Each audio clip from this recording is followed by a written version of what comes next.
Hey, Andrew. Hey, Justin. Hey, Babs. Hey, Babs. Drew. Hey, Justin. I didn't mess it up. You didn't. You didn't. He didn't mess it up. Points for Babs. As promised, I said that I would try and get Kieran Culkin, but he wouldn't return my phone calls. That's so true. I got Babs. So we got Babs. Yeah. It's no offense to Babs, a little step down, but it's a step up for us still. Yeah. It's still a step up for the AudPod. We've had guest co-hosts for segments, but we've never had a guest co-host for an entire episode. That's true. Nothing like introducing a guest by talking about a more famous guest that we don't have. By the way, great work. Oh, okay. So Really make him feel at home. I'll act like he does and pretend to like you guys. Kieran Culkin has never pretended to like me. Okay, Babs, formerly known as Robert Babiak. Yeah, I'm just Babs now, unfortunately. But 'cause the other Babs isn't allowed to work in hockey anymore. That's right. You're not the other Babs. You're the only Babs. Yes, the Babs. The only Babs. But if you are interested in Babs, he does create content on the internet under the other Babs on TikTok, Instagram, and then you're ripping puck on YouTube. I thought I'd put all that in early so people then could just check. Just move over. Leave the video. That's right. Just go over. Yeah. These guys. Forget us. Babs is a retired hockey player, retired coach. You're a current scout. Are you a retired coach? No, not retired player. Ignore the one game. We'll talk about that one. No, you're Okay, a retired player. One game counts. Is more than I got. That's true. You're part owner You should of. see this guy shoot the puck. Yeah. I'll show you you a guys the picture. footage of my one game and explain the story out. Okay, I want to hear it. Oh, but it's Okay. insane. I want to hear it. Insane story from the Fed. You're part owner of a Slovenian soccer club, Inka Tabor Cezana. Pretty close, yep. Pretty Thank- close. That's thank- closer than Justin normally gets. Yeah. So Well, ChatGPT helped. yeah. And you're a content creator at Owner's Box, among many other things. You're from Babsville. Yeah, Babsville. Babsville. Babsville, man. The Babsville Bulls. Yeah, The Babsville Bulls. There we go. God, I'm going back there this weekend. I don't know if there's AHL hockey there this weekend, but I might watch some if there is. Oh, Jackson Parsons got to start. Got to Yeah, he win. does. He First got his start, first first one. win. Yeah. Congrats to Jackson Yeah, Parsons, man. our guy. Yeah, it's our guy. Yep. Alumni update. Exactly. Yeah. We started that and we never went back to that segment. No. So thanks, Babs, for taking us all the way back to the alumni update. Yeah, we're here to help. Welcome to the AudPod, where we're talking Kitchener-Rangers hockey with the oddballs themselves, Andrew and Justin. Take it away, fellas. Thank you so much to JJ, who provided the voiceover for today's intro. That was spectacularly done. Sounded just like that strange voice that we have. Yeah. That's definitely not me pitched down. Pitched Yeah, down a definitely bunch. No, definitely not me. JJ is on today because JJ is currently battling in hospital, something that's very relevant to our game on Friday, which is the Hockey Fights Cancer game with the Kitchener Rangers at the Odd on Friday versus Sault Ste. Marie. So we want to send out all our support to everybody and anybody affected by that, especially JJ and JJ's family. Yeah. I think we all have family members affected by that. And yeah, sending out all the love to Absolutely. everybody battling. And on Friday as well at the Odd, which Yeah. will be awesome. Tonight, if Tonight. you're listening, the day we release, As you should be. as you should be. On the way. As a It should good be Rangers 5 fan. p.m. Friday. You're driving to the Odd. That's where You're listening. watching your phone. The vehicle's on cruise control. I'm just kidding. You're in the passenger seat. Hey, it's Andrew just jumping in here from the past or the future or the present, because you're listening in the present, with a little bit more information about Friday's game. The main focus of the evening is highlighting the Clarkies Kids program. This program was introduced in 2008 with alumni David Clarkson. From 2002 to 2005, Clarkson spent countless hours supporting local community programs. His goodwill and commitment to both the team and the region have inspired numerous people of all ages and Rangers players to continue on the program in his stead. Clarkson was honored with the Ted Scharf Award in 2002 and 2003 for being the Kitchener Rangers Humanitarian of the Year. Dave's parents, as well as kids and family members of the Clarkies Kids program, will be present for the ceremonial puck drop on November 14th, as well as take in a game from the Rangers suite. Nurses from the Grand River Hospital will also be in an additional suite to watch the game. Much love to nurses, especially. The Kitchener Rangers Clarkie's Kids provides children from Grand River Hospital's POGO, or Pediatric Oncology Group of Ontario, very important, and also a fun acronym, Satellite Center, and sick kids at Grand River Hospital the opportunity to experience the excitement of a Kitchener Rangers game and visit with players and coaches in and out of the hospital. As well, this program continues to raise funds that aid in the support of local families and siblings dealing with a child that is ill. The clinic, located at Grand River Hospital, is one of 6 POGO satellite oncology clinics in the province of Ontario set up to deliver cancer care closer to home. The Kitchener Rangers accept donations to Clarkie's Kids this season in the following way. Video board announcements. Anytime fans wish to have a video board announcement play on the board for a specific game, birthdays or anniversaries, they can fill out a form that will put a link in the description of our episode, and you can click that and you can fill that out and make a donation through the office to Clarkie's Kids. Rangers reach 50-50. The Rangers will also be giving out signs with I Fight For to be filled out by fans and players and shown on the video board during the game, so you can help raise awareness at the game, maybe buy a 50-50 ticket, maybe make a video board announcement. I don't know, maybe the AudPod will be on the video board someday. Someday, who knows?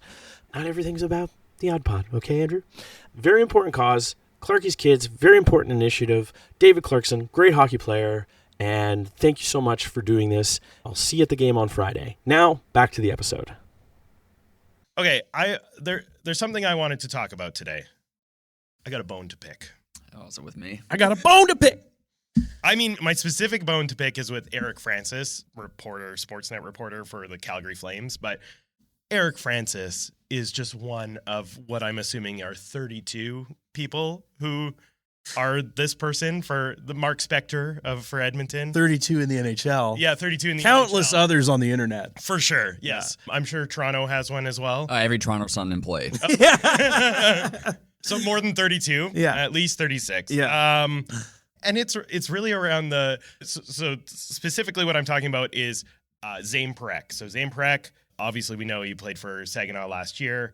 Crazy player, many 120 points in 60 games. Yeah, first round draft pick. First round draft pick for the Flames a couple of years ago.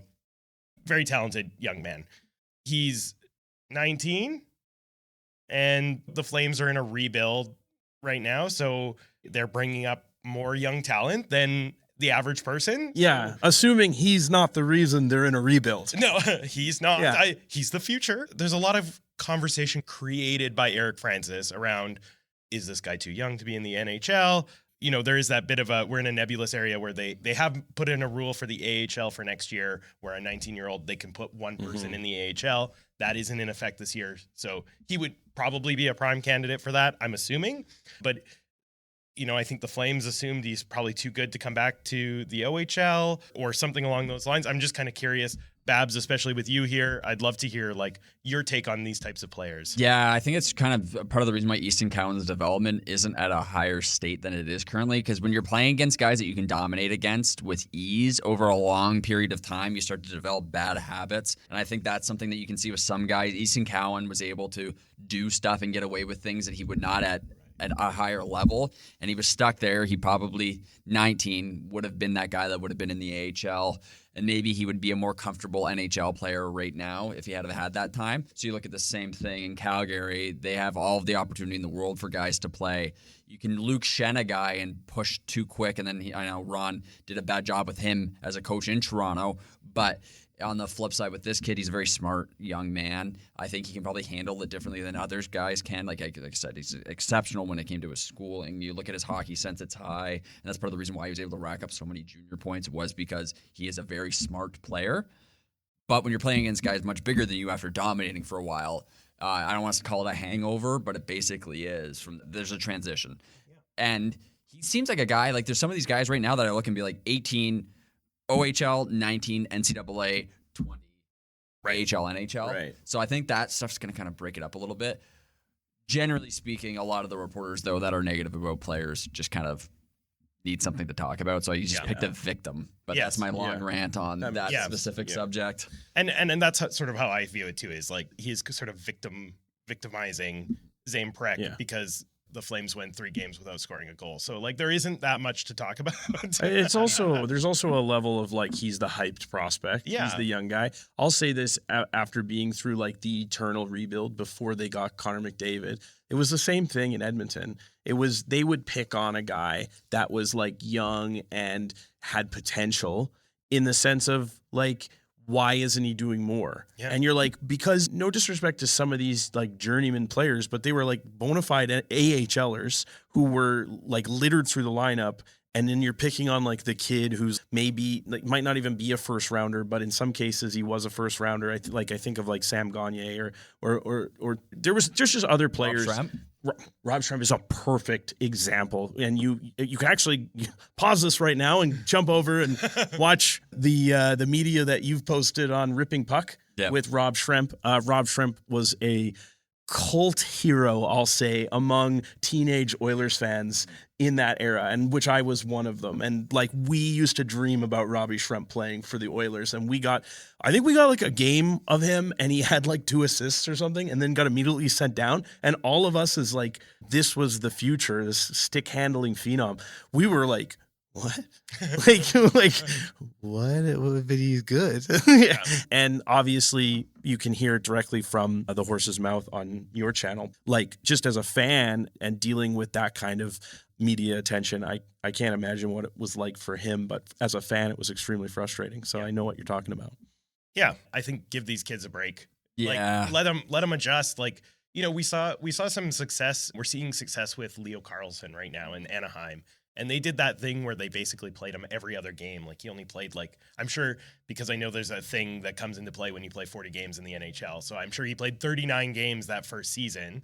And obviously it's paying dividends now because Leo Carlsson is like the 5th highest scoring player in the league right now. Yeah. So Ducks are a wagon. Yeah. I mean, I don't know how long it's going to last. Maybe it'll last all year, but the Ducks are like crazy good. they're Not on my firing, bingo and card. they're firing at all cylinders. Yeah. Just I'm mind blown by their level of success. Kreider looks like a new man, minus the hand, foot, and mouth disease, which is just unfortunate to get. People thought I was stupid for taking him in fantasy. Clearly not. Clearly not. Clearly not for a left winger. Second round pick may be a bad idea, but still, he's performing well enough so I don't feel so internally embarrassed. Not to drag us completely off course, but generally, like there's a lot of reporters whom I will not listen to at all. Like a guy like Jeff Merrick, I'll listen to, and he'll do his talk. Some of the Daily Faceoff guys will just talk about prospects and young players and what they're up to. Like Preck's a very smart guy. I'm pretty sure he's one of those. He used to do Rubik's Cubes tournaments. Yes, Like, right. he did. Yeah. clearly, this is a player who is very, very smart. You just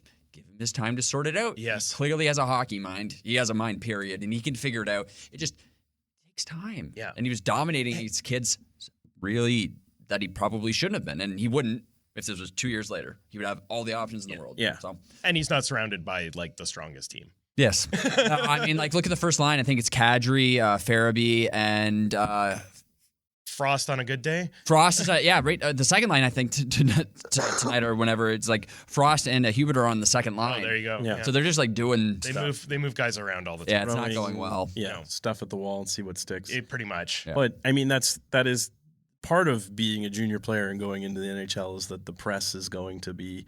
It's just part of it. Yeah, But within reason. Well, it should be, but like you said, the Toronto Sun exists, so Yeah.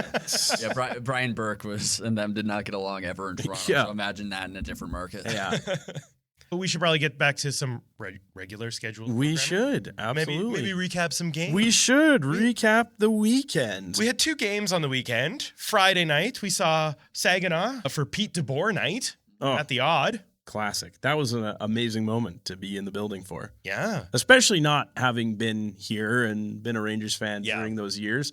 You could feel the energy. People came out for Pete DeBoer. Yeah, I was amazed. Like the Odd is usually pretty full on a Friday night, but it was like packed to the rafters. It really was. Yeah, it was great. Nice to see Pete DeBoer. Nice to see how, I don't know, he's not that emotional of a guy, but like he did seem to feel some emotion about Kitchener. Which That's was good. Great. Absolutely. Yeah. Yeah, you could see that it meant something to For him. sure. I think it was like he said, like he hasn't been back in the building since he was the coach. Like that's a long time. Yeah. Right? He's had his ups and downs in the NHL. I'd argue more ups than downs, even though his NHL career has come to a pause on a bit of a down. I think that it's realistic that he will be back as a head coach at some point. I might coach Toronto. Yeah, honestly, I think that they would be in a good place. It's not going well right now.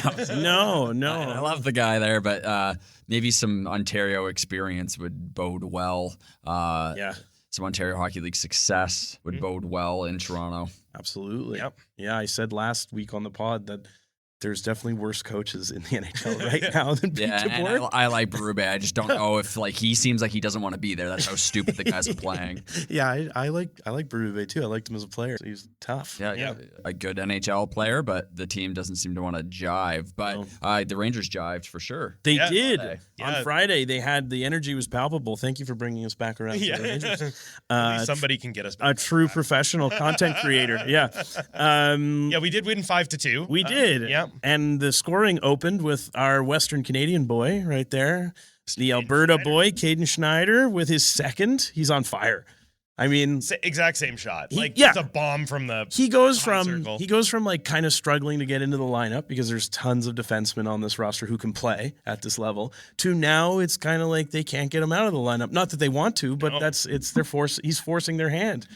Before we really get into it, though, on Friday night we had Elena's, Vermeulen, and Campbell Yeah, back. right. The surprise. Which adds the strain to the lineup right now. That's It's true.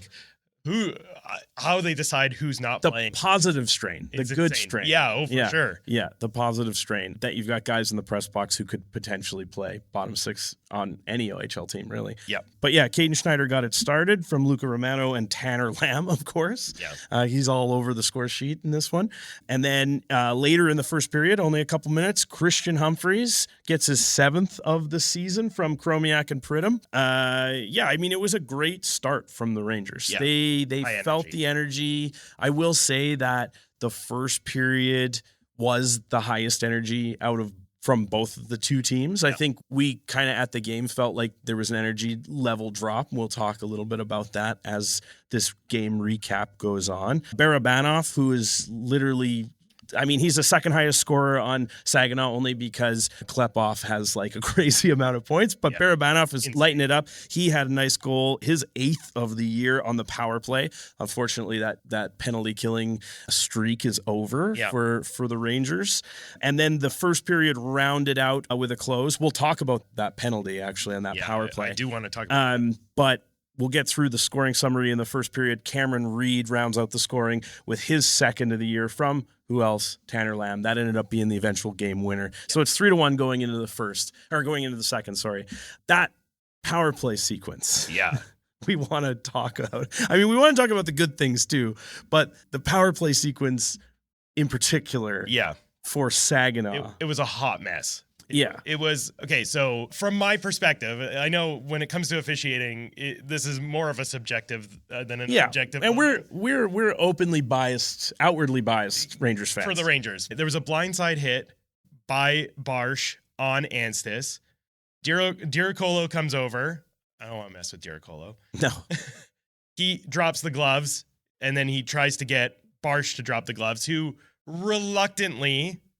Yeah, and I mean, I'll argue too that I don't like it when, and Babs, you can jump in on this.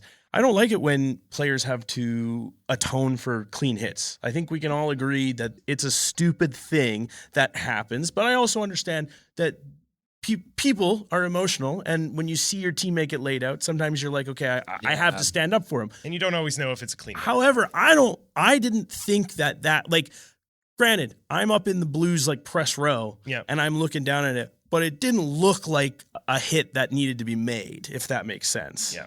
No, I think sometimes like it depends on. You don't know how dirty it was as a player because you don't have perfect eyes on every situation. No. And then it depends on how hard the guy got hit. Like if your teammate got flatlined by a guy, regardless of how clean it is, right? Theoretically, you want to step up so they know, hey, even though that was clean, don't hit us that hard. True. Right. Like you hit us, we'll hit you. That makes sense. Type of tit for tat. Yeah, I get that. But you have to evaluate also in those situations sometimes where like it's just a prime opportunity. Like, yeah, the hit was clean, but like we need to get the energy going, or we need to do this. True. So there's always a few things, but a lot of times players will just like see their teammate like flat there, and then you go, oh crap, I got to do this.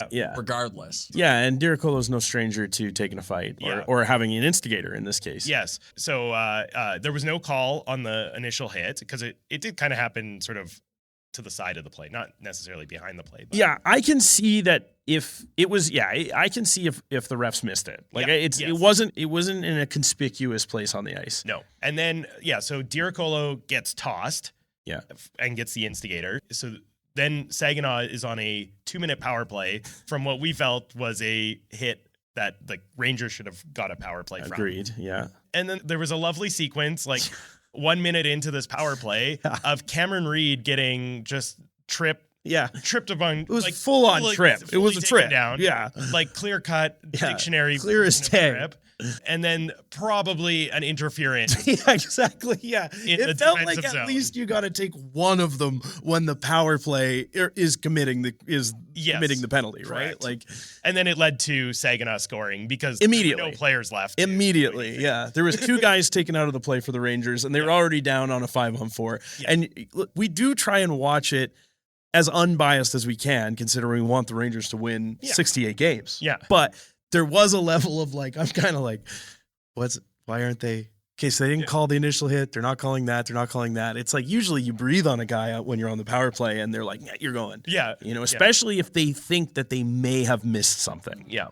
So that was strange, but it didn't matter. No, ultimately. In the end, it didn't matter, but it was a weirdest, like 1 minute of. You turned and looked at me and said, okay, 2-0, we're already game managing. And I'm like, I guess. 10 I don't minutes know. into the first period. Yeah, I guess. They didn't want it to get out of hand. Moving into the second period, this old pesky, this I don't know how to describe him. He's like, his hands, they do 2 things. Yeah. They punch. And they score filthy goals. Yeah. Matthew Lachar scores his second. We just talked about him last episode. Yeah. I don't know. Like I said, he gets himself into trouble and penalty trouble and suspension trouble and all these things. But when he scores, they're like top tier. LaCharzard himself, he's a Leafs prospect. Yeah, I remember looking at when the Leafs drafted him, and I was sitting there going like, okay, like obviously there's film you can watch really quick on a lot of prospects, and I go, okay, I watched some assists and a goal or maybe 2, and I'm like, okay, clearly there's a bunch of stuff this guy does when he doesn't have the puck that's going to be valuable for Toronto as they try and get rougher and tougher and play defensive sound game.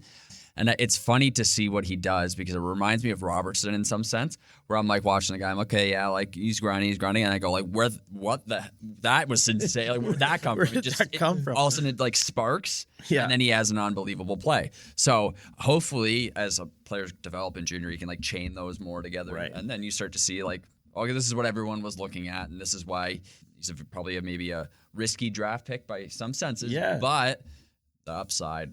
True. I mean, this is an undrafted player in the O. Yep. Like there was a risk taken bringing him in to Kitchener. Yep. And now it's like, who could have imagined that he has been drafted and went to camp? And I'll ask you a question here, Babs. He got into a fight during the rookie camp. Do you have any experience with that, being a coach and having teammates fight? In the Fed, yes, guys would try and like free agent camp or even like main camp. Not as much, but they would go if a guy's trying to like earn a spot or like throw a big hit that you would never throw in like a practice or like a whatever other type of situation other than a game. You'll see some guys trying to like, I'm going to earn my spot or take you out so you don't have said spot. But in NHL rookie camp, it's a little different because they don't want you to necessarily be a moron. So you have to pick your spots very well. It's not like what I was dealing with in the Fed. True. But guys fight in rookie camp all the time. Yeah. And they do it.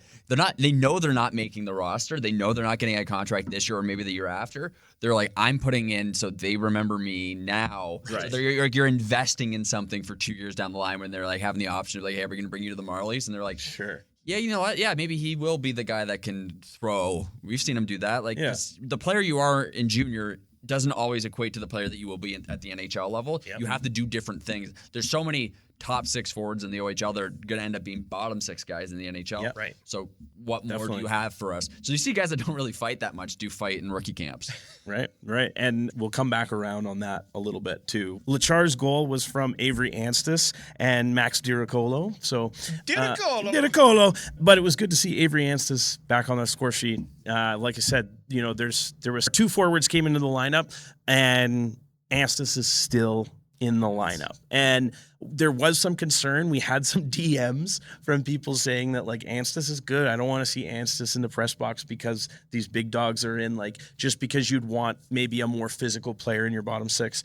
And I said, I don't think you can take Anstis out. I don't think you can take Anstis out. I think he's fine playing on the third line, and that's where he's been. Yep. I'm excited to see more of him, and hopefully he stays in the lineup. That's all for the second period. This is where the energy dips a little bit. Yeah, for sure. In this It was a game. bit of a sleepy second. Like the Yeah. Lachar moment, the goal was obviously a highlight. Yeah. But the rest of the period was sort of like, They were ragging the puck a little bit. It was a little bit like, let's, a little bit playing with We- food sort of style. Yeah, of play. yeah. It was game management, you could say. Also game management.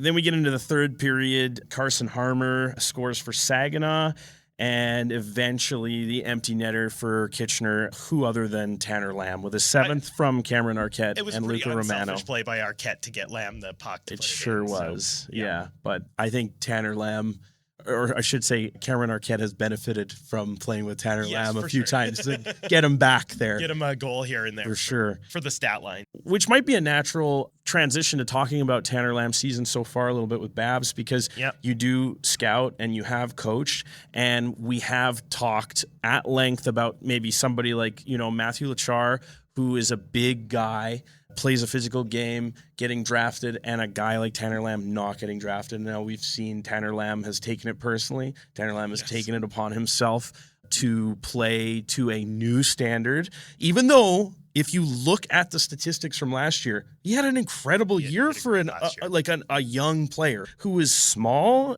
relatively small for professional hockey, but also young. It wasn't like he was like, a years past his draft. That was his first draft eligible year, and he had 44 assists. Like, this is not like a bad season by any means. This was a really good season. And you have to keep in mind that UC and his crew run everybody plays, right? Like, I think if Tanner Lamb was just getting the benefit of, double shifting and getting thrown out there and playing first line power play, he'd have even more points last year. But if you're actually watching the tape, I thought he was incredibly skilled. Now, I think his skating has improved a lot this year, but from your perspective, how important is it now for a guy who has missed his year of draft eligibility, and he's still eligible, to have a season like this and take it personal? Do scouts look at that and say, holy crap, this guy is just flying off the page? Yeah, I think we saw in the NHL draft this year, they were more size obsessed than I think ever before. And you saw them also then be more obsessed with taking European players out of leagues that were more of the skill guys. We saw some of these Russian players prop up and stuff that were riskier prospects because you don't know if you're going to actually get them here. And then you saw it trickle down throughout the draft where people are going like, how the hell is this guy getting drafted? Like, he was not on my board, but he's 6'7". That is just a factor. And you look at Mason West was a first-round draft pick, a lot based on his athleticism and size by Chicago. Right. He's playing football right now. He has not played a hockey game this year. So you have to evaluate that as teams were going, no, this is what we want. You look at the upcoming draft this year, there's guys that are playing junior B right now. Karmanov, who there's a chance he's going to get drafted. He was ranked by Central Scouting. Yeah, because he's like obscenely huge. Yeah, so that's just a thing that the NHL is obsessed with now. I've addressed it as a problem even at the goaltending level, which is more understanding that they want guys that are big because they cover more of the net. But if you're 5'11", you stop all the pucks, you stop all the pucks. Yeah. But for guys get drafted in their second year of eligibility all the time as a later round pick. So maybe it's not the most ideal, and you have to earn that other season and prove it. Maybe you have a growth spurt, which can be beneficial to a lot of guys, or you put more weight on and then go, okay, well, this guy's very sturdy. Those type of things, but they don't ever once you have your draft year goes by, they don't stop looking. Period. Even if you're an overager, you're doing Still stuff. looking.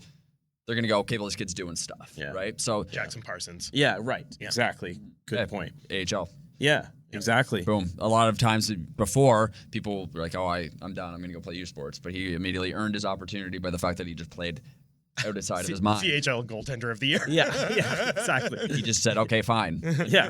I mean, you got a guy in Windsor that's doing that exact thing right now. It's true. It's awesome to see too. I mean, this is the funny thing though, is because I feel like when I was watching the Robbie Schremp content, talking about how like that type of player was not being valued in that era of hockey, and then we have this size obsession again, and you're looking at, and I'm looking at a guy, and again, I'm biased, but I'm looking at a guy like Tanner Lamb, where I'm like, not all these guys can do what he does. No. Like, I know that, right? Like, just because, and why else aren't they doing it? He's doing it at game speed, and he's 17. Now he's 18, and he's doing it 3 times a game. So I hope that we go back to the skill gets a little bit more of a look, because I'm always just going to prefer to see the faster, more skilled guys succeed. I mean, we have seen there's lots of little things that we've seen in Tanner Lamb's game this year that have improved, and there is things like he is much more sturdy on the puck. Yeah. Like it is much harder to get the puck away from him this season than it was last season. And it's those little things that I can imagine scouts would be looking for, is just like the improvement, because if you're small in the OHL and you can easily be taken off the puck, like you have no chance in the NHL. Yeah. No, Easton Cowan's getting taken off the puck this year. You need to put size on. Yeah. So it's the same problem, but he can go play college hockey next year. He can go earn his way throughout the minors. He's got a lot of options that can extend his shelf life. And that's the other thing, is for prospects, it will change with the NCAA option being open. This guy's shelf life will increase. And you'll see guys who would have been U Sports merchants would have gone there and just been like, all right, yeah, this is great. I'm going to dominate here and then go play somewhere else after I'm done my U Sports. They don't have to do that anymore. Right. You don't have to be a 60-point U Sports guy. Right. You can go D1 and maybe extend your shelf life a little bit. Yeah, well, maybe make a little bit of money too. Yeah, exactly. Right? Awesome. That's positive as well. Okay, we should get into the next game, which is Sunday, our Remembrance Day game against the Kingston Frontenacs. We lost 3-2, despite the fact that I said that we won in my notes, but we lost 3-2. The tricky Frontenacs. I said that in the previews. They couldn't see them because of the jerseys. Yeah, exactly. That's not fair. It was an unfair advantage. You cannot wear camouflage. That game, I'll tell you right now why you guys lost. You had a lot of opopportunities that you didn't capitalize on. It's that simple. Yeah. Like, I watched so many chances, like scoring opportunity. Over the last 3 games, I've just pulled up the stat. 57 chances for versus 33 against. Yeah. So just one of those games where you have chances for and they just don't get buried. Yeah. There were a lot of pucks that went high over the bar, a little bit wide, or a block. I was going to say, it was just like a 10-bell save. There were a couple of those that I was like, when you get that pass to the slot and it's like a one-touch shot and you're like, oh, it went right to his pad. You know what I mean? Like, it's like, you're like, okay, well. I don't really feel like the Rangers lost this game as much as Minchuk won this game. Yeah, he played really well. He was pretty insane. I will say that it felt like there were a couple, like you said, missed opportunities where I said this last year about Luke Ellenis. They're going to start going in more frequently. I feel like that's where we're at with Jack Pridham right now. He's getting some like A++ opportunities. And I don't know if it's because it's almost like he has too much time sometimes. I don't know. I'm not in the mind of a hockey player. I know that when I'm on the sticks and I'm playing, sometimes when I'm going on a breakaway, I have way too much time to think about what I'm going to do. So that's as far as I can relate. But I will say that like he had an opportunity and it was just like, it was saved and it wasn't a great shot. But he has kind of that range where he's creating those opportunities, so I think they're going to go in. But I agree, it was a little bit of a frustrating game. I rewatched the highlights just before I got here on the pod, and yeah, there was way more opportunities for Kitchener just in the highlight package. Yeah, way more. Yeah. So in the first period, the Frontenacs got off to a quick start. 5 minutes in, Tyler Hopkins scores his 7th of the season. Kieran Dervin, who was all over this game. He's definitely another Kieran force. Not Culkin. Yeah, a force to be reckoned with for this team. Good news, though, for the Rangers, and we're going to victory lap this, Alexander Bilecki. Yeah. He already has 3. Last year he had 3. We said this guy's going to have way more than 3 this year. He already has 3. It was a really amazing play by Stark, though, that caused this. Bilecki has great sense to jump up into the play, but Stark picked the pocket of the defenseman, went in and made a wonderful little dipsy doodle pass over to Bilecki, who just put it into like a yawning cage. Yeah. It was a stark effort. Yeah. And Anstis was in on that too. Was. Yeah. So it's great to see Stark and Anstis still producing. Bilecki. There was one more goal in the first, a little bit of a backbreaker because it was 25 seconds after that. They just lost Jacob Battaglia. Yeah. Like they just lost Jacob Battaglia. Yeah, that was rough. Kieran Dervin, again, like the vision, just the wherewithal to know that Battaglia's in. Yeah, he's a great player. So is Battaglia. He's a good. He's got a good nose to score like that. Like I've seen him now since I arrived in Kitchener. My very first Rangers game was a game versus Kingston, and he was, I think, a rookie that year, right. or maybe in his second year. And I at first had to Google because I was like, is he related to Bates? Yeah. I was like, is he related to Bates Battaglia? No. The answer is no. I was like, oh, that's got to be his kid. That's got to be his kid. Because if you see a name like that, you're like, it's got to be his kid. I shouldn't say that's too bad. He probably has a great dad. That was a weird thing. I'm sure he has a wonderful dad. Yeah. Too bad your dad isn't Bates. What are you talking about? Bates isn't even his real name. So talk about shady. I don't know that guy. I don't know. But yeah, Jacob Battaglia, nose for the net. Kieran Dervin, incredible vision to get it to him. Jason Schabel left out to dry. Yeah, Can't do that to your goalie. Someone watching more than one person. You got to call a spade a spade. Yeah, it was not good. Five on one side. Yeah. None on the other. I was like, oh, that guy. Who scored? Oh, the guy by himself. Yeah. Not great. Not a teachable moment. Yes, teachable moment. Exactly. Yeah, exactly. So a bit of a backbreaker because I felt like 25 seconds after, you hate that as a fan. I'm sure you hate it as a coach even more. You're just kind of like, what are we doing? Yep. Especially when you're out chancing them. So in the second period, Matthew Frost gets one, which ends up being the game winner pretty quick into the period, which again, to me, the worst times to get scored on. I don't even know if this is the analytics, but as a watcher of hockey, I always feel like last minute or first minute, but it's like this one was 2.5 minutes into the period, which, you know, when you're down 2-1 and you just kind of gave up a bit of a kind of goal. Yeah. I was like, okay, I don't know if this is our game. Yeah. That second period didn't feel like we had that. The juice, but a different kind of juice. Yeah. The actual juice. Yeah. It didn't, juice. Which is too bad because I thought Schabel played really well. He did. You know, and he had some good saves. And he's getting less opportunities because Kirsch, who played in the last game, is playing out of his mind, right? Like he's playing so well.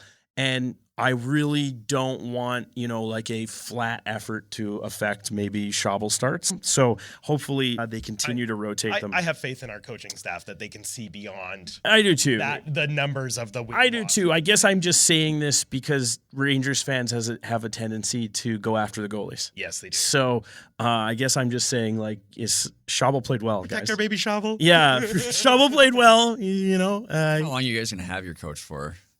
1 more year. 1 more year, I think. Yeah. I feel like someone's gonna have to take him, right? Yeah, I think, like, not that we have an insider, but he has a contract until after the 27, which is the Memorial Cup year. I guarantee that someone will come a calling even in this offseason, but I think he's going to see it through. Like, I think there's a plan in place to Memorial Cup.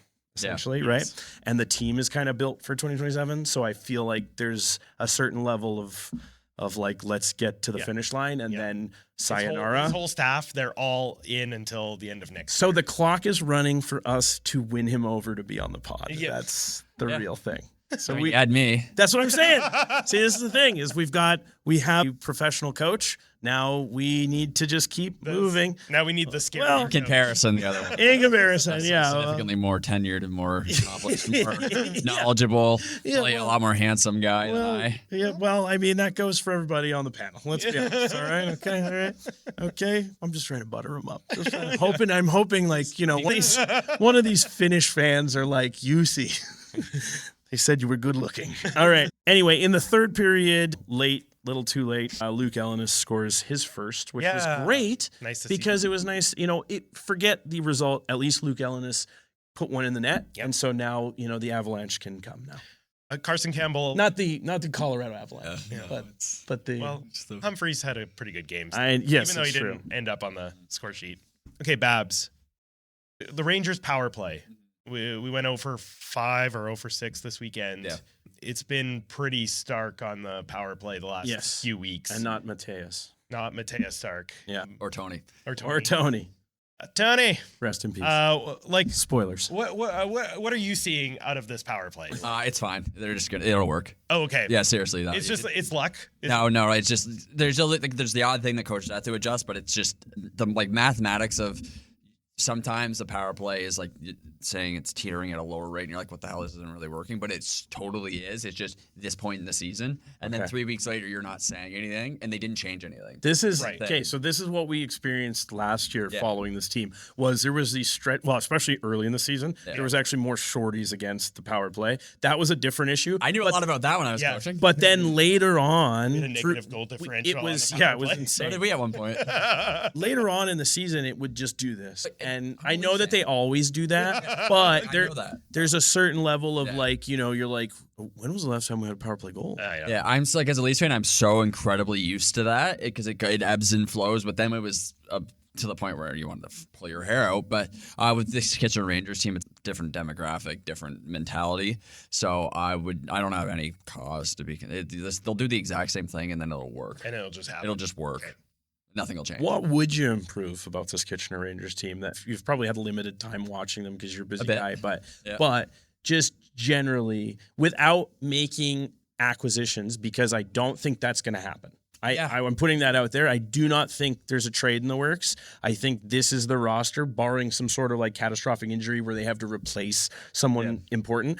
I don't think that there's a trade on the table just because they're built for next year, right? Like they're ahead of schedule. There's no one to steal from the BCHL this year, and there's no USHL migration over. So like the market's different than the market was crazy last year. Yeah. This year it's just a lot more calm. Yeah. People know what's up. Unless you're a Finnish player whose club is being bad. But they were able to retain the 2 guys that they got from that they poached from other leagues. Yes, Yeah, they it's true. did keep them. They did keep kept them. them, even though they were supposed to Hopefully leave. that Finnish situation ends up, working its way out as I hope it would, and given that people usually tend to do the right thing eventually. You just reverse jinxed us, I think, because every time that we record early in the week and then on Friday it drops, I'm gonna call it now that maybe Hemming is on the team and it's like released like right now, like it's happening. We should record that clip. Yeah, exactly. Yeah. What I would change is the hit differential just needs to be more in Kitchener's favor.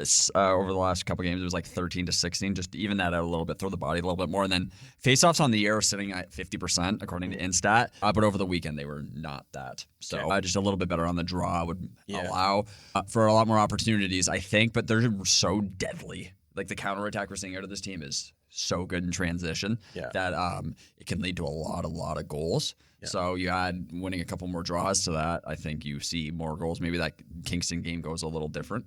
Right. But your big guys got to win more draws, and that's really the cusp of it. But in junior hockey, that's a task and a skill that guys are just constantly drilling and trying to improve at because it's a repetition game. That sense, right? Being good at face-offs, learning things situationally, and getting the experience to be able to win a draw effectively, like John Tavares does. Calm as a day going in because he's done it. So. Yeah, So that I don't know. I guess those are two pretty. Throw a couple more hits, win a couple more face-offs. Not like crazy in-depth analysis out of me. The other thing is some shots at the blue that have been blocked that just need to get through, but that's every team's problem. Yeah. So I did notice that on the shot chart. Yeah, I mean. I think that makes us feel really good though as Rangers fans because like you're not saying like they've got they're based on this they're in big trouble and they're outperforming what they should be doing. No, I think like being a little bit more physical, this team can be a bit more physical. We've seen it. I think we saw especially at the beginning of the season, there was a huge step back in the physicality, and I think it's been ramping up over the weeks. I agree. And I think it's that missing of Ando. That's really that. I was gonna say is like there's still this like kind of like wild card on the table that Matthew Andonovski is reassigned, and I don't think this team is by any means missing an identity. I just think that the team almost was not completely prepared to not have Matthew Andonovski back. And I think I just mean like in the locker room, there's just kind of like this vibe that like he's still attached a little bit. And might be our fault too. And I think You guys are realistic. causing problems. Yeah, we are causing problems. We are the Eric Francis of the kitchen. Revoke our media credentials.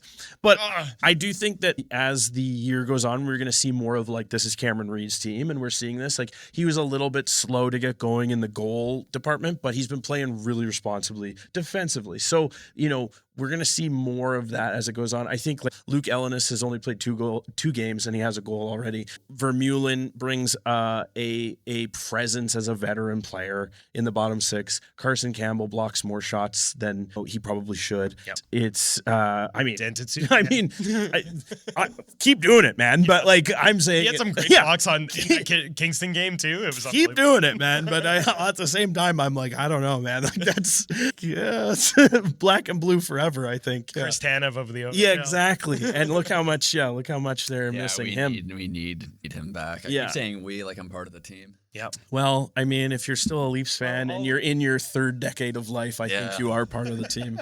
No one believes that. Yeah. Okay, 3 stars of the weekend. Yeah. I'm not going to throw Babs in on the first one here. So, Andrew, who's your 3rd star of the weekend? My 3rd star of the weekend is Christian Humphreys.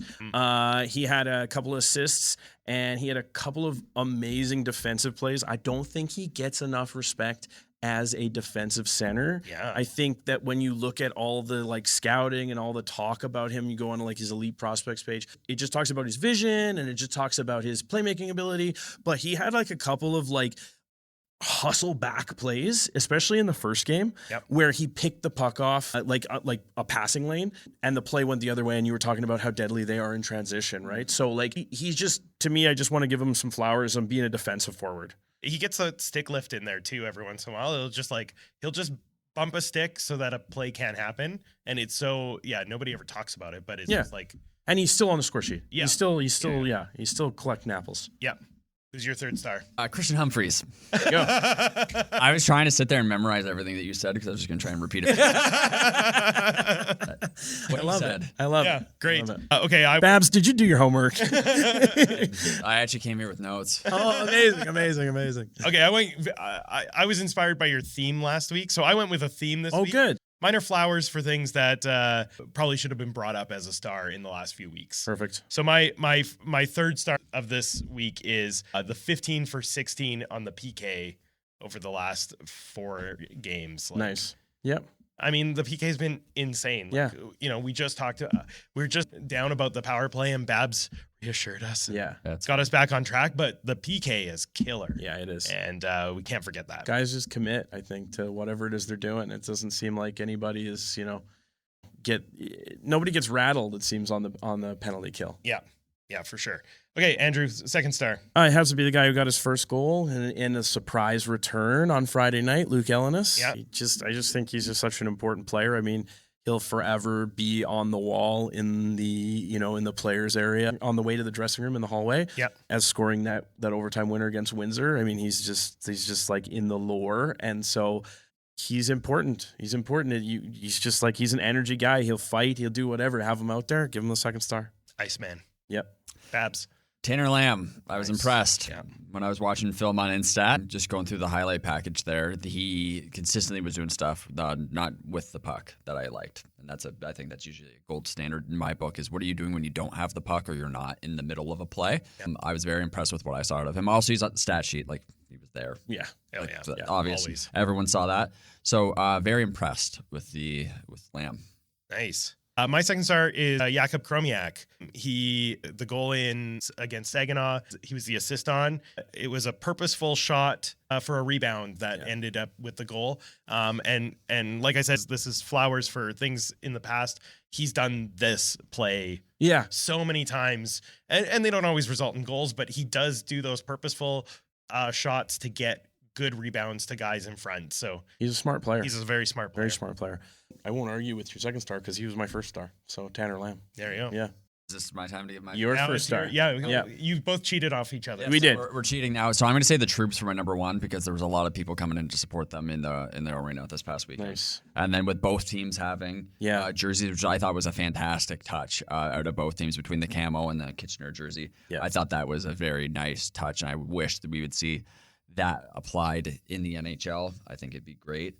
And yes, this is the third poppy I am on this week because I've somehow, they just disappear. They run away from you. Oh, dude, I'm on the same. I've lost 3. I'm going to get one of the ones that you like, the nice metal ones that I can put on because these ones here, they just keep disappearing on me. So. Well, I actually, at work, I got one of the sticker ones. And on my work uniform, I just threw the sticker on because I kept losing poppies. And I was like, well, I've got to represent. So. Also, we didn't talk about that Kitchener jersey. Oh. Like, it is. We have to talk about that. That's one of my favorite jerseys. I thought it was really good last year, and I think they It was good last year. Yeah, it was good last year. Yeah. This year was like phenomenal. Like it's like an art piece. Yeah, it really is. Yeah. And you can still, I don't know if you can still bid come Friday, but there's bidding right now going on. Yeah. And people were responding. They are nice jerseys because the numbers are they're up there. Very expensive. Yeah, you were talking about maybe sneaking one. I was hoping that like I could snipe one, for a few bills, but that's gone. That's long gone. Yeah, so, I saw that too. I think as soon as they went live, like, the cheapest one was like $500, and people were bidding on it. I raised the price of a few of them. Good. Yeah. Okay, my first star is Le Charizard. Nice. For all the things we talked about, I thought he had a great weekend. I thought he was. Obviously, he had that amazing goal against Saginaw, but then he also had a pretty phenomenal defensive game on against Kingston, and he's a good player.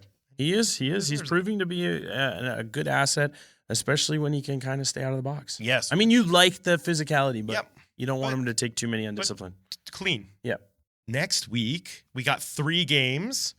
So Friday night, we're at home for Hockey Fights Cancer night against the Sioux. And then Saturday, we are in Guelph, the long road, the Battle of Highway 7. And then the Battle of Highway 7 comes home on Tuesday to also face Guelph. So double Guelph, home and home. Double Guelph. I watched Guelph play against London. They had a good showing. So I'm interested to see if they continue to keep that momentum going. Very surprised at how they kind of like dominated London at points and were some of the goals in that game. Like I was hoping London would win in that matchup. I picked a side. Off. Yeah, get out of here. Get out. No, that's not allowed on here. That's how I felt. And I ended up sitting there clapping for a Guelph goal. And the guy beside me was like, what are you doing? I'm like, that Guelph goal was just sick. I wish I could remember which player scored that one, but I think it'll be a close matchup between Guelph and Kitchener. They've improved a lot from last year because last year they were basement dwellers. This year, obviously, like they've got Lachenko back, which was a little bit of a surprise. Yep. But I think they're motivated this year. For sure. So they're currently sitting 9-7-2-0. We've played them once already. We played them at home. We won 6-1. But I think the Guelph team has changed since we saw them. Yeah. That was only 3 weeks ago that we saw them, and I think the Guelph team is like a completely new identity based Lachenko and just some systems that they've bought into. Ethan Medema is their overager. He's 16 points, 7 goals, 9 assists. Buffalo prospect, and Carter Stevens, 14 points, 7 goals, 7 assists. This is his draft year. Central Scouting put him at B rank, so a couple guys to watch that are lighting it up over there. And then Lachenko coming back. Obviously, he's not going to be on the top of the points list or anything at this point, but he will be. He will be by the end of the season. Yeah, and then the Friday night is the Sioux. They're sitting 12-8-1. We've also seen them. This was Kitchener's probably one of their worst games of the season. Was the collapse from 4-1. It was to lose 5-1. I think it was flat out the worst, or 5-4. The worst game of the season. Yeah. It was just a game. We've talked a lot about either Rangers have a hot start first period and then take the foot off the gas, or they have a really slow first and then they ramp up throughout the game. And this was the epitome of we scored a lot in the first period and then we stopped playing hockey. Yeah. So I think they'll be inspired with the pregame stuff, with the Hockey Fights Cancer, and I think they'll come out better, and I think they'll learn from their prior mistake. And they got dudes. But, I mean, they have to be aware, of the Guelph. Sue's got dudes. Yeah, they totally do. They got Chase Reed. That one Sioux dude got called Dumbo by Gary Bettman the other night. Gary's World. That's his name now. That's his nickname now. Sorry, we can't change it. It's on the plaque. It's on the plaque. It says Dumbo Joe. Yeah, he went over and apologized to him after. Apparently, Saw I didn't have the heart. fist bump. I didn't have the heart to watch the video. I saw the painful. headline, and I It's went, all painful. Yeah, I couldn't. no. And I continued to scroll. Dumbo. Dumbo. That makes me laugh. A lot of people, though, were talking about this last night. That ceremony shouldn't happen when there's NHL games on. Absolutely not. Yeah, And I'm for saying sure. that last night there's Monday Night Football as well. Think about how many nights that we don't have. We only have like one game on in the NHL or nothing. Nothing. And they couldn't have put it on then. Yeah, they got that. That's something that should change. Yeah. Womp womp, I guess. You know, I'll be at the Hockey Hall of Fame on Thursday this week. So I'll do some looking around for the Dumbo plaque. Perfect. Did you know that that Joe Thornton was a Disney adult? That's why they call him Dumbo. Oh. Favorite movie. Yeah. Favorite Into it. film. Great. Yeah. Yep. Yeah. Yep. Got married at Disney World. I Yes, he did. These are all true facts that Yeah. we're saying. Anything about the Sioux that No, you've seen? not that. I mean, they're having a decent season to Yep. start the year. I think you should hopefully think that Kitchener has it in their back of their mind that, hey, like, let's not. Do what we did. Yeah. But you knew what I was saying Yeah. when I said that with words. They have mouth coming Brady out. Martin back, don't they? They do. He is They back. do, yeah. Yes. Yeah, he was hurt though, right? That's why he ended up coming back from Yeah. Nashville. So I don't know if he's actually playing. I think he. I don't know. I haven't Yeah. seen. Okay. Well, we did great homework on that one. Yeah. Yeah. Either way, you've got a couple guys who could Yeah. be playing in the NHL that are back. Can I ask you guys some questions? Yeah, absolutely. Oh, okay. Please do. I feel on the hot seat. Feel in the hot seat now? Should I ask you something really in depth or something silly? Well, why a bit of both? Yeah. I was watching hockey the other night and sitting through. Now everyone has a different scorebook depending on like what you're watching. Like there's 1,000 of them. We all know the Rogers one really well from locally watching the Kitchener Rangers game. Then you see like the Amazon Prime scorebook. You see the TSN Sportsbook. You see the Sportsnet Sport. And then I see like the MGM network or MSG network one. And I'm looking at it, I'm like, this one sucks. And also the shot count is not ever up to date. Do you guys actually sit there and watch during the game? And do you pay attention if the shot count is right? Or did Sometimes. Yeah. Oh, yeah. the whole game? When I'm Yes. watching TV now, I'm Yeah. they've missed 3. Yeah. I actually heard a commentator say, was it at the OHL game this weekend? He said like the shots didn't reflect, like the last shot didn't go on the board or something. Or was that an NHL game I was watching? Because I'm just having like literally a flashback to hearing a commentator be like, the shot's not reflected, Yeah. but there was a great chance. So yes, I have there, and I will tell you why, because I'll tell you who does this ad nauseum. And when I'm watching a game with her, my mother, Yeah. she'll be like, they didn't count the shot. They didn't count the shot. And I'm like, I really don't care. Right. But it's great that you've brought this up. She's going to feel very validated. And I'm sure she'll Good. be in the comments underneath this episode being like, see, I told you they don't count the shots. Right. Yeah. There's this really fun thing on the Insta where they actually track the shots themselves. And my favorite thing to do is look at discrepancies. And then you can see long term what junior hockey team seems to give their goalie more shots and seems to give less to the other goalie. And then you start to do the math as to, oh, that's why he has 44 shots, Right. not 40 like I Yeah. thought. Right. Because they juice a few extra freebies.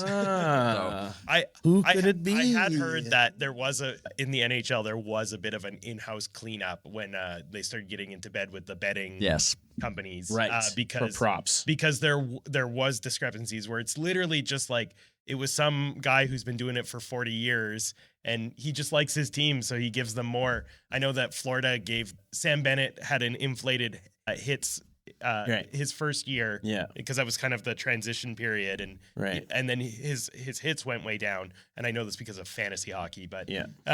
but his hits went way down, and it was because they had audited what a hit is in Florida. Oh, yeah. to Well, make sure it. Yeah. was What is a hit? Sometimes line. I see that and I'm like, is this a hit? Yeah. Because that's. But it's infuriating for me when I'm watching and I look at the scorebook and it doesn't have the shots, or they have one that has the stuff pop in and then pop out. That's I want the That's the scorebook worst. to stay the I want it same. there. Yes, and Leave it there. stays. Yeah, I agree. But if you're watching a junior hockey game in house, the guy, you can tell sometimes when he is giving freebies, and you can see the shot. You just look at the shot counter and go, then you know. yeah. That's yeah. Yeah, that's really in deep puck stuff. That is. That might be a little inside baseball for some of the AudPod listeners, but maybe Actually, not. but now Maybe they have not. something to complain about when they go on an away trip, and That's true. Yeah. you can go after Hey, the team. It's funny. How come our goalie? How come Kirsch doesn't have such a good saves percentage? That's true. On the road, it's worse. Yeah. All right. Thank you very much, You're Babs, for Yes. coming on the pod. We'll throw your links in the episode description so people can find you and look up your content. And Watch you guys do trivia with me. and then we're going to do trivia Yeah. with Babs. So that We're gonna fail at we're going to trivia look questions. real bad because we don't No, know I'm anything. the worst. As a guy that runs a lot of trivia on the stuff I do, I am so bad when you put me on that spot, man. It's hard. Except like then if I'm just like referencing something in a story, I could tell you all about the history or the stats or whatever. Yeah. But then you put me on the spot with like a random question, and I'm like, nah, I have no idea. Yeah, I've been- I've never watched hockey. Thank you to Ken Bourne, our director of branding and marketing. Papa Bourne. Andrew's wearing the hat. That's true. It's right here. Thank you to Liam, our prodigal producer. The Phenom. Thank you to Tim, Tim. because our episodes are sounding better. It Tim. might sound different today because we have different mics. That's we're in true. a whole new setup. So That's true. who knows what we're going to do. Good luck, Tim. Yeah. And where can you find us on the social medias? You can find us on TikTok and Instagram at the Odd Podcast, and you can find us on YouTube. Just type in the Odd Pod or Google it or whatever. We just come up now. We are in the ether now. We are the Ethan. I don't know if that's good or bad. Sometimes you just have to, be in a place and not feel comfortable with it. But Yeah. over time, then you start to be fine with it, and you accept the fact that yes, people look at you and they take you as a legitimate source of information and news. I've been looking off camera the entire time. As I told these guys to look straight ahead, I've been looking at the monitor. That No, shows I've been my also face. looking at myself. I'm very vain, very vain. I know. Well, it's like any sort of any video call I've ever been on in the last 5 years. I'm just like looking at myself, being like, I look pretty good. I don't think I look like that. Yeah. All right, like, follow, and subscribe. Also, this is way late in the podcast to be bringing this up, but on Friday night, next week, 1 week from the day that this episode comes out, Andrew and I are going to be on This Week in Rangers Nation. We are. So check us out there. Yeah, it'll be exciting on Rogers TV 6:30 pre-game. 6:30 pre-game 6:30 pre-game. with Sean Fafaro. And we have AudPod correspondent, former friend of the pod. former friend of the pod, now AudPod official correspondent, and we're doing a giveaway. So stay tuned. And Andrew and Babs, as always, you can find us at The Kitchener Memorial Auditorium. See you at the odd. Now you can leave. Now you can leave.